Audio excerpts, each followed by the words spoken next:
Los presocráticos. Genófanes. Con sus ojos puestos en el cielo, dijo lo que es un dios, dice Aristóteles de Genófanes en su Metafísica. Genófanes fue un filósofo y poeta, específicamente elegíaco, que vivió más o menos del 570 a.C. al 475 a.C., aunque hay muchas especulaciones alrededor de esto. Muchos creen incluso que vivió más de 100 años. Abandonó su tierra natal, es decir, Colofón, debido a la invasión persa sobre los jonios, y se estableció en Elea. Comenzó su peregrinación filosófica a los 25 años, terminando a los 92 años, más o menos con el fin de su vida, o como mencioné antes, quizá a los 100. Entre sus observaciones más notorias se encuentran la crítica que hizo a Homero y a Hesíodo, y al antropomorfismo religioso griego en general. Hay muchísimas posturas acerca de Genófanes. Algunos lo consideran simplemente otro filósofo jónico, es decir, perteneciente a la escuela de Tales de Mileto, junto con Anaximandro y Anaxímenes, ocupados en la búsqueda del arjé, mientras que la mayoría lo hayan asociado a la escuela eleática, junto a Parménides, Zenón y Meliso. Algunos consideran a Genófanes el primer teólogo de la historia, e incluso llegan a afirmar que es el primer historiador, aunque sobre esto no hay más que opiniones. De sus obras no quedan más que fragmentos que otros autores han rescatado. Se dice que escribió elegías, sátiras, épicas y un poema sobre la naturaleza, aunque este último es muy discutido, en especial en cuanto a su nombre. A pesar de que afirmar la existencia de todo esto es opaco y dudoso, por cuestiones prácticas y de sistematización, David Baca retoma 3 poemas de Genófanes. El primero es Sobre la naturaleza, título algo controversial, como ya mencioné, una parodia y finalmente el panegírico o apología de la sabiduría, de los cuales solo abordaré la primera y la última de estas obras. Sobre la naturaleza. Entre los dioses hay un dios máximo, y es máximo también entre los hombres. No es por su traza ni su pensamiento a los mortales semejante. Todo él ve, todo él piensa, todo él oye, con su mente. Del pensamiento sin trabajo alguno, todas las cosas mueve. Con preeminencia claro es que en lo mismo permanece siempre, sin en nada moverse, sin trasladarse nunca, en los diversos tiempos a las diversas partes.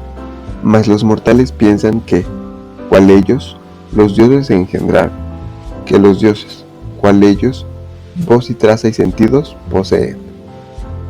Pero si bueyes o leones manos tuvieran, y el pintar con ellas, y hacer las obras que los hombres hacen, caballos a caballos, bueyes a bueyes, pintaran parecidas ideas de los dioses, y darían a cuerpos de dioses formas tales que a las de ellos cobraran semejanza. Homero, Hesíodo, atribuyeron a los dioses todo lo que entre humanos es reprensible y sin decoro, y contaron sus lances nefarios infinitos, robar, adulterar y el recíproco engaño. De agua nos engendraron a todos, y de tierra, y tierra y agua son todas las cosas que nacen y engendran. El límite superno de la tierra, el que ante el pie se extiende, se ve inmediato al éter, mas de la tierra alcanzan las partes inferiores al infinito. Lo que se llama iris no es más que una neblina a la que acontece idearse, como amarilla y púrpura, como la púrpura fenicia. Jamás nació ni nacerá varón alguno que conozca de vista cierta lo que yo digo sobre los dioses y sobre las cosas todas, porque, aunque acierta a declarar las cosas de la más perfecta manera, él, en verdad, nada sabe de vista. Todas las cosas, ya por el contrario, con opinión están prendidas. No enseñaron los dioses al mortal todas las cosas ya desde el principio, mas si se dan en la búsqueda tiempo, cosas mejores cada vez irán hallando. Es esto lo que ser me ha parecido más verosímil con lo verdadero. Comentarios. La afirmación de Genófanes consiste en la auténtica unicidad de Dios, un solo y mismo Dios para el resto de dioses y hombres. Para los helenos, una cosa puede recorrer distintos tipos de ser a lo divino, ser a lo demoníaco, ser a lo humano. Pero para Xenófanes, dentro del ser a lo divino, hay uno máximo y uno solo que recibe el nombre de Dios. Aquí, muchos ven en Xenófanes el fundador del monoteísmo. Más adelante, también sostiene que Dios no tiene traza o trazado como los hombres, es decir, de partes materiales. La palabra traza en griego significa domicilio o casa. El domicilio del alma humana es el cuerpo. En cuanto al pensamiento, este es todavía una casa, un domicilio del alma mortal, de la vida humana y de la conciencia empírica o trascendental, en la que el espíritu se manifiesta, lo cual es muy distinto al caso de Dios. Para Xenófanes, Dios entero ve, piensa y oye, pues estas capacidades no se hallan domiciliadas en una zona, como en los humanos. Para ver, Dios no se aloja en la vista, ni para oír se traslada a los oídos.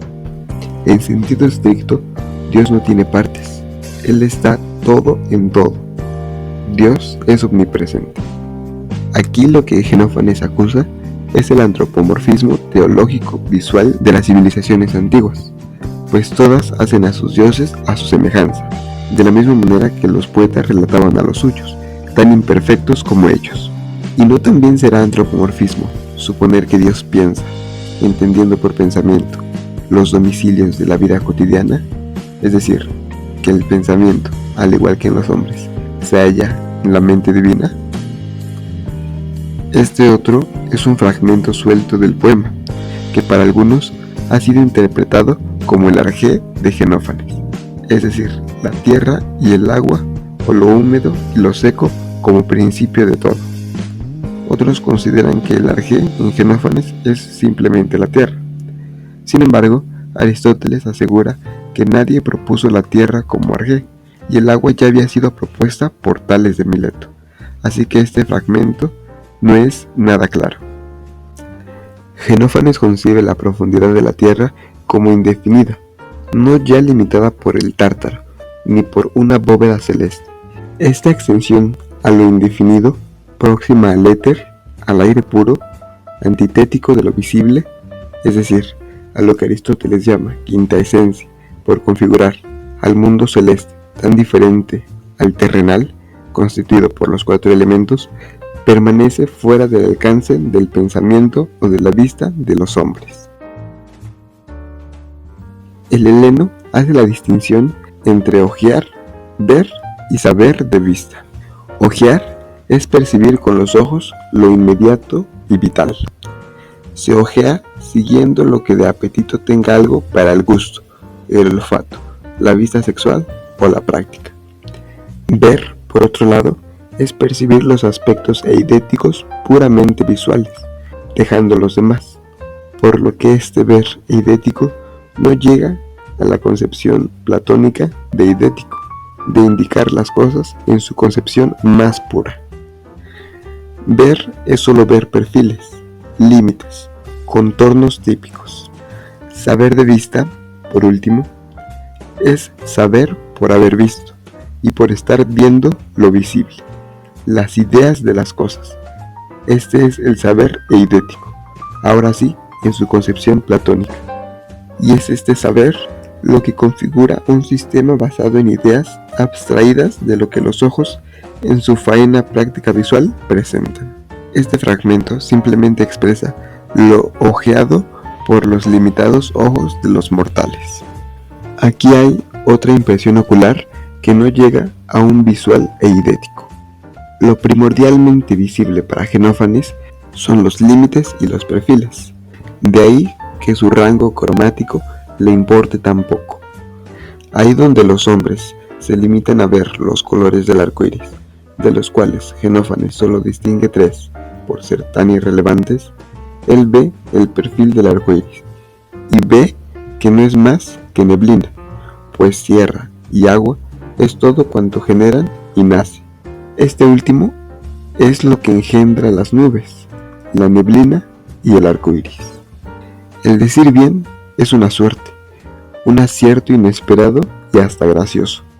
Tan afable es el pensar humano para Xenófanes que incluso cuando éste se lleva a cabo perfectamente, lo único que ocurre es que se acierta, se da en el blanco, casi por error.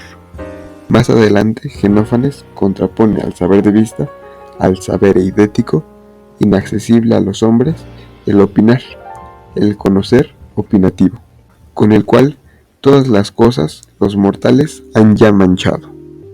La ciencia, el saber eidético, no es algo hecho ya, pero la vida inmediata ha dado ya y se halla siempre con y en una opinión hecha. El saber eidético, cuando comienza a trabajar, parte de una interpretación previa del mundo, una opinión hecha por Das Man, por Don Nadie, por lo que dicen todos los días todos los hombres. La opinión es el estado de entretejimiento mutuo e inextricable entre sujeto y objeto, en el que el hombre queda preso y expuesto a todas las contingencias de las cosas. Sin embargo, la ciencia no es algo hecho, es algo por hacerse. Es un proceso por el cual el sujeto ya no se entreteje con las cosas, sino que se desprende de ellas, se libra y las coloca como objetos, como el otro, y las comprende finalmente con conceptos. Para Xenófanes, lo natural del hombre no es saber de antemano, saber desde el principio. La condición de su progreso y evolución de su naturaleza es, por el contrario, conocer. Pero el conocer es un proceso lento, mas si se es paciente, si se toma el tiempo necesario para conocer cada cosa, el hombre irá encontrando cada vez cosas mejores, y lo mejor posible para él mismo. Cuando los mortales pretenden saber de antemano, lo único que logran es opinar, y en el mayor de los casos acertar de suerte.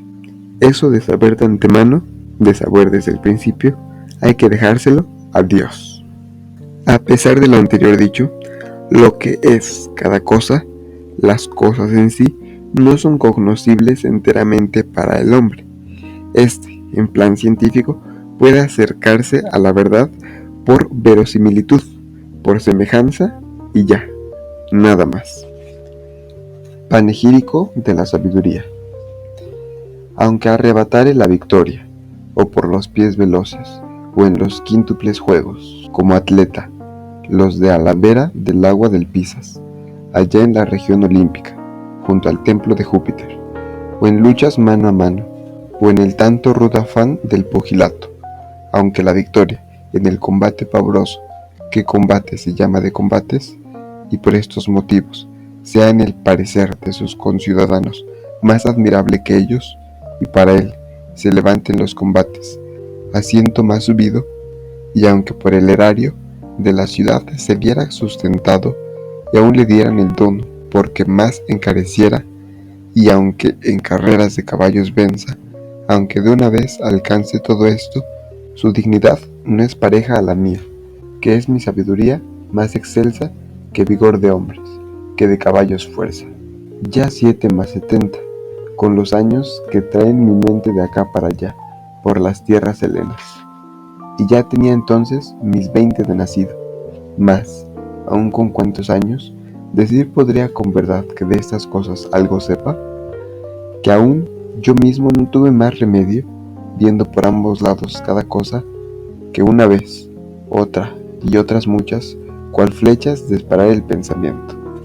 Mas ahora, ya viejo, no cazador por cierto de toda sutileza, por camino doloso engañado me encuentro, porque hállase mi pensamiento donde se halle, se me deshace todo hacia uno, aunque, por otra parte, todos y cada uno de los seres, siempre y solo arrastrados a una naturaleza tendiendo están, y en naturaleza homogénea encuentran su reposo. Comentarios. La fuerza helénica del Axios, es decir, su valor o dignidad, es la de servir de guía, de conductor y modelo incitante. Se trata aquí a la sabiduría como un deber ser ideal, encarnado en una persona, que termina por ser un modelo que debe ser imitado y seguido. Es en esto en lo que Xenófanes no es superado por nadie. En ese fragmento, Xenófanes humildemente se presenta como lo que es a fin de cuentas, un mortal más, con todas sus limitaciones, pero que trata, sin embargo, de asir la verdad. Ver por ambos lados se trata de mirar las cosas en sus pros y contras, frente a las que Xenófanes no haya más remedio que lanzar su pensamiento cual dardo con la intención y esperanza de clavarlo en el aspecto esencial de cada cosa, aceptando cierto grado de incertidumbre en cada caso. Sin embargo, Xenófanes ha aprendido a no disparar a cualquier cosa, sino a lo que parezca ofrecerle conocimiento. Aún así, por doloso camino se encuentra, dice él. El camino humano del conocimiento consiste en lo siguiente. El pensar en su realización se ve empujado desde el todo, es decir, desde el mundo rico, lleno, variado y polimorfo, hacia lo uno, es decir, hasta lo indistinto, simplificado y homogéneo. El pensar es tan unificador que desaparece el todo y aparece el uno. El todo se deshace por el pensar hacia el uno. Sea el uno el ente de Parménides, lo uno de Plotino o la idea del bien de Platón. Dicho arrastre violento es necesario, pues solo destruyendo tal carácter del todo, inmenso como es, podrá cada ser constituir una homogénea naturaleza. Una interpretación personal de este pasaje es que Xenófanes describe de tal manera el camino del conocimiento, porque cuando el hombre conoce, lo que hace es asir el todo, es decir, lo que le rodea, el mundo en su complejidad, de tal manera que tiene que deshacerlo y triturarlo para que pueda digerirlo, por lo cual el camino es doloso y engañoso, porque nunca se conocen las cosas como son, sino de tal manera que sean cognoscibles para nosotros, y así es como resultan simplemente verosímiles, ya no verdaderas, como antes mencionaba él mismo.